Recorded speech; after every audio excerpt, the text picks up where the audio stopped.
ರಾಜ್ಯ ಸಚಿವ ಸಂಪುಟ ವಿಸ್ತರಣೆಗೆ ಸಂಬಂಧಿಸಿದಂತ ಚಟುವಟಿಕೆ ರಾಷ್ಟ್ರ ರಾಜಧಾನಿ ದೆಹಲಿಯಲ್ಲಿ ಶುರುವಾಗಿದೆ. ಮುಖ್ಯಮಂತ್ರಿ ಡಿ.ಕೆ. ಶಿವಕುಮಾರ್, ಮಾಜಿ ಮುಖ್ಯಮಂತ್ರಿ ಸಿದ್ದರಾಮಯ್ಯ, ಕೆಪಿಸಿಸಿ ಅಧ್ಯಕ್ಷ ಬಿ.ಕೆ. ಹರಿಪ್ರಸಾದ್ ಇವರೆಲ್ಲ ದೆಹಲಿಯಲ್ಲಿದ್ದಾರೆ. ಕೆಲವೇ ಕ್ಷಣದಲ್ಲಿ ಸಭೆ ಆರಂಭ ಆಗುತ್ತೆ. ದೆಹಲಿಯ ಮಲ್ಲಿಕಾರ್ಜುನ್ ಖರ್ಗೆ ಅವರ ನಿವಾಸದಲ್ಲಿ ಸಭೆ ನಡೆಯೋದಕ್ಕಿದೆ. 20 ಮಂದಿಗೆ ಅವಕಾಶವನ್ನ ಕೊಡಬಹುದು. ಯಾರ್ಯಾರಿಗೆ ಅನ್ನುವಂಥ ಪಟ್ಟಿ ಇವತ್ತು ರೆಡಿ ಆಗತ್ತೆ. ಹೈಕಮಾಂಡ್ ಗ್ರೀನ್ ಸಿಗ್ನಲ್ ಕೊಟ್ರೆ ಸಚಿವ ಸಂಪುಟ ವಿಸ್ತರಣೆಗೆ ಮುಹೂರ್ತ ಕೂಡ ಫಿಕ್ಸ್ ಆಗತ್ತೆ. ಇರೋದು 20 ಸಚಿವ ಸ್ಥಾನ. 40ಕ್ಕೂ ಅಧಿಕ ಮಂದಿ ಆಕಾಂಕ್ಷಿಗಳು ತಮ್ಮದೇ ಕಾರಣಗಳನ್ನು ಮುಂದಿಟ್ಟುಕೊಂಡು ಮಂತ್ರಿಯಾಗಬೇಕು ಅನ್ನುವಂಥ ಪ್ರಯತ್ನದಲ್ಲಿದ್ದಾರೆ. ಕೆಲವರು ಹಿರಿತನ ಅಂತ ಹೇಳ್ತಾ ಇದ್ದಾರೆ, ಇನ್ನು ಕೆಲವರು ಜಾತಿ ಅಂತಿದ್ದಾರೆ, ಇನ್ನು ಕೆಲವರು ಜಿಲ್ಲಾ ಪ್ರಾತಿನಿಧ್ಯ ಅಂತ ಹೇಳ್ತಾ ಇದ್ದಾರೆ. ಅಳೆದು ತೂಗಿ ಯಾರನ್ನ ಕ್ಯಾಬಿನೆಟ್ಗೆ ತೆಗೆದುಕೊಳ್ಳಬೇಕು ಅನ್ನುವಂಥ ನಿರ್ಧಾರವನ್ನ ತೆಗೆದುಕೊಳ್ಳಬೇಕಾದಂಥ ಅನಿವಾರ್ಯತೆ ಮುಖ್ಯಮಂತ್ರಿ ಡಿ.ಕೆ. ಶಿವಕುಮಾರ್ ಅವರದು. ಮುಖ್ಯಮಂತ್ರಿ ಸೇರಿ 14 ಜನ ಸದ್ಯ ಕ್ಯಾಬಿನೆಟ್ನಲ್ಲಿದ್ದಾರೆ. ರಾಜ್ಯ ಸಚಿವ ಸಂಪುಟದ ಗಾತ್ರ 34. 20 ಮಂದಿಯನ್ನು ತೆಗೆದುಕೊಳ್ಳೋದಕ್ಕೆ ಅವಕಾಶ ಇದೆ. 20ಕ್ಕೆ ಸಿಕ್ಕಾಪಟ್ಟೆ ಪೈಪೋಟಿಯೂ ಇದೆ.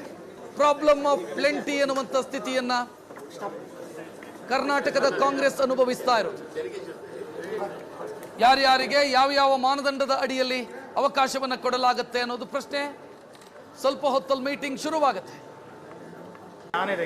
ಕರ್ನಾಟಕದವರೇ ಆದಂತ ಎಐಸಿಸಿ ಅಧ್ಯಕ್ಷ ಮಲ್ಲಿಕಾರ್ಜುನ್ ಖರ್ಗೆ ಅವರ ನೇತೃತ್ವದಲ್ಲಿ ಸಭೆಯಾಗುತ್ತೆ. ಅಂತಿಮ ಮುದ್ರೆ ರಾಹುಲ್ ಗಾಂಧಿ ಅವರ ಕಡೆಯಿಂದ.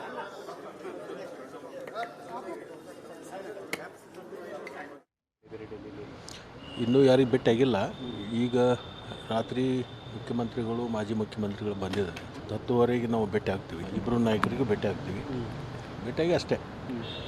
ಈಗ ನಿಮ್ಗೆ ಹಿಂದೆ ಅಶ್ಯೂರೆನ್ಸ್ ಮಾಡಿತ್ತು ಅಂತ ಹೇಳ್ತಿದ್ದಾರೆ, ನೀವು ಪಾರ್ಟಿ ಚೇಂಜ್ ಮಾಡೋ ಸಂದರ್ಭದಲ್ಲಿ ನಿಮ್ಮನ್ನು ಮಾಡ್ತಾರೆ ಅಂತ.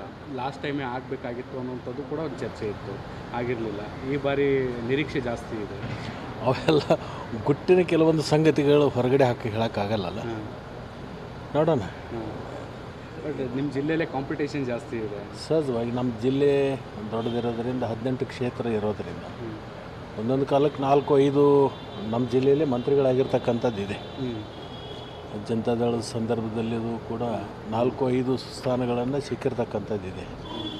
ತಪ್ಪೇನಿಲ್ಲ. 3-4 ಜನ ಕೇಳೋದು ತಪ್ಪೇನಿದೆ. ಅಲ್ಲ, ಒಂದೇ ಸಮುದಾಯದಿಂದ ನಾಯಕರೆಲ್ಲರೂ ಕೂಡ ಇವತ್ತು ದೆಹಲಿನಲ್ಲಿ ಮೊಕ್ಕಾಂ ಮಾಡಿರೋದ್ರಿಂದ ಇವತ್ತು ಅಂತಿಮ ನಿರ್ಧಾರ ಆಗುತ್ತದೆ. 20ನೇ ತಾರೀಕು ಪಾರ್ಲಿಮೆಂಟ್ ಪ್ರಾರಂಭ ಆಗ್ತದೆ ಮತ್ತು ಅಸೆಂಬ್ಲಿನೂ ಕೂಡ ಪ್ರಾರಂಭ ಹತ್ತಿರದಲ್ಲೇ ಇದೆ. ಅಸೆಂಬ್ಲಿನೂ ಕೂಡ ಹೊಸ ಸರ್ಕಾರ ರಚನೆ ಆದಮೇಲೆ ಅಸೆಂಬ್ಲಿನೂ ಕೂಡ ಮೀಟ್ ಆಗಬೇಕಾಗುತ್ತೆ. ಸ್ಪೀಕರ್ ಎಲೆಕ್ಷನ್ ಬೇರೆ ಆಗಬೇಕಾಗುತ್ತೆ. ಇದೆಲ್ಲದೂ ಕೂಡ ಇವತ್ತು ವರಿಷ್ಠರ ಜೊತೆ ಚರ್ಚೆ ಮಾಡಿ ಅಂತಿಮವಾಗಿ ತೀರ್ಮಾನ ಮಾಡ್ತಾರೆ ಅಂತಕ್ಕಂಥ ವಿಶ್ವಾಸ ನಮ್ಮೆಲ್ಲರಿಗೂ ಇದೆ.